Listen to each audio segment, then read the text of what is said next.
गांव में एक मध्यम वर्गीय परिवार रहता था। इस परिवार में पिता, मां और एक छोटी सी बेटी थी। बेटी के खातिर एक दिन पिताजी ने एक सुंदर सी गुड़िया लाया। बेटी ने खुशी खुशी उस गुड़िया के साथ खेलना शुरू किया।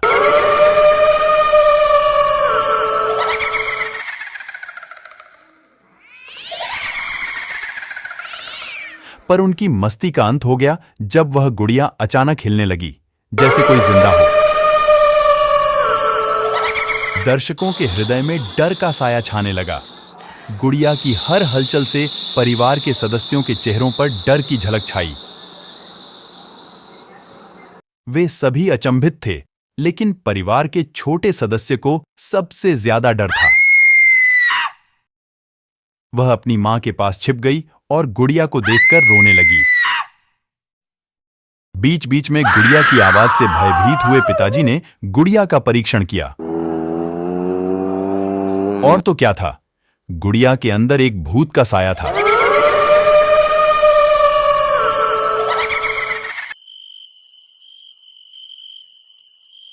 एक रात पिता, मां और बेटी कमरे में सो रहे थे,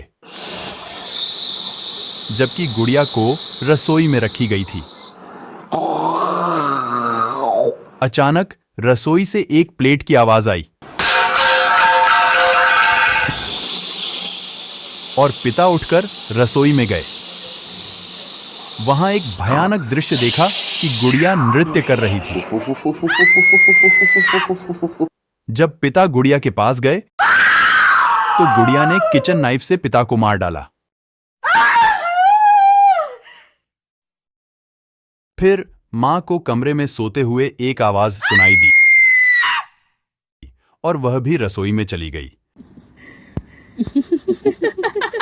वहां उसने भी गुड़िया के द्वारा हत्या की गई। Kenapa tak tidur lagi, ha?